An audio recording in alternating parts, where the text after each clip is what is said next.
Now, if you want to learn the top 5 things you're going to need, you want to stick around to the very end of the video to make sure you get all the useful information and tips that you can use.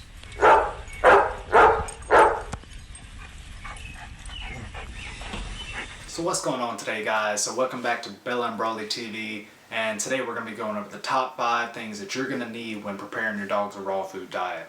Now, if you want to learn the top 5 things you're going to need, you want to stick around to the very end of the video to make sure you get all the useful information and tips that you can use.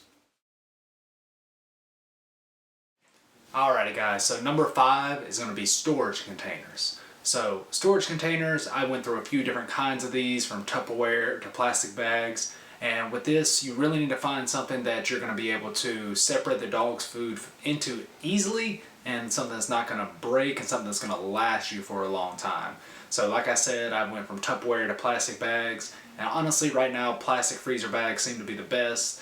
It's giving me the most storage room. It has lasted me at least 3 weeks, 4 weeks already without having any kind of damage to them, and they're really cheap, so you can get a lot of them for not a lot of money. So that's number 5, guys. Alrighty guys, so number 4 is going to be an accurate age and weight of your dog. If you don't have these things, it can really hinder your ability to accurately feed your dog a raw food diet well.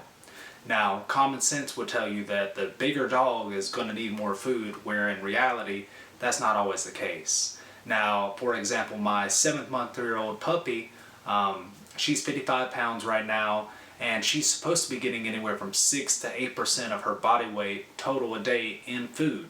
So that equates anywhere from 2.75 pounds to 3.3 pounds.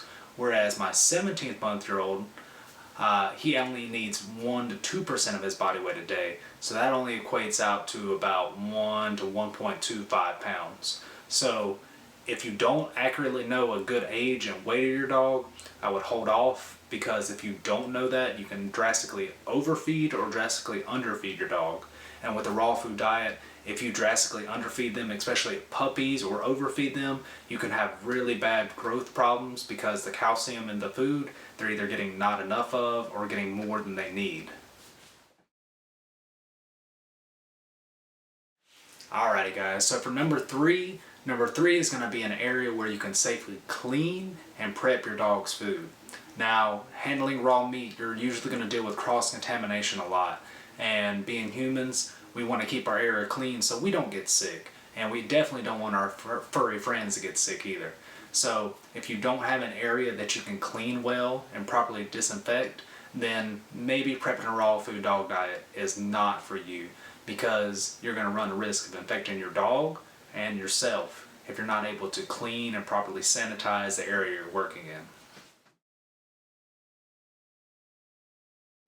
Alrighty guys, so on to number 2. Number 2 is going to be a food scale. Now, these are very cheap, readily available. You can go to your Walmart, you can go to a CVS, Walgreens, and pick one of these up. But you have got to have one of these if you were planning on prepping a dog food diet, especially a raw food diet.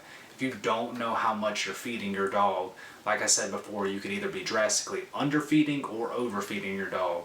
And especially in those early years, having a puppy, you can definitely stunt their growth or affect their growth by underfeeding or overfeeding. And there's no reason not to have a food scale in your house, guys, especially if you're prepping raw dog food. It's very easy to get, it's very easy to use. Find one, they're cheap, go get one.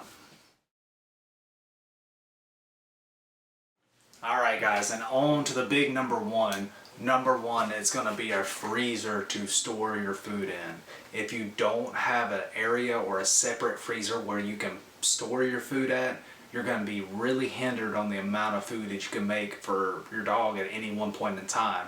I know myself, before I had an actual standalone freezer, just put it on my normal fridge freezer combo, and that really didn't work well. You know, I was prepping in Tupperware at that point in time, so it kind of filled up the freezer very, very fast. So I was only able to prep maybe 2 days worth of food at a time, and that's really hard, guys. I mean, that kind of discourages you from wanting to do this, because going out, buying the food, coming home, having to prep it, store it, get it out, thaw it for them, it's a lot. So it's a lot easier to, at any one point in time, get food for a week, 2 weeks, a month, 2 months, however long you need it to be, and prep that, weigh it out for your dog, and put it in a standalone freezer, guys. Now, if you want to go get one of these freezers, I got one for myself at Best Buy. I think it was like $170 for it. It's a 7 cubic foot freezer, and that has done wonders. I have not got to the point where I've even put or filled half of this freezer up yet. So if you don't have a freezer and you want to prep the raw food diet, I would suggest maybe looking into that before you actually start it, because if you want to go the hard route, you can just put it in your normal freezer that you put your normal food in. But if you want to go the easier route, having a standalone freezer will be a game changer for you guys, and you will thank me in the long run for it, just like I thank the person who showed me a standalone freezer to begin with. So that's number one, guys. Like I said, I'll link all these in the description so you can go check them out. If you want to purchase them yourself, they're very cheap, very inexpensive. So yeah, guys, thanks. Have a great day.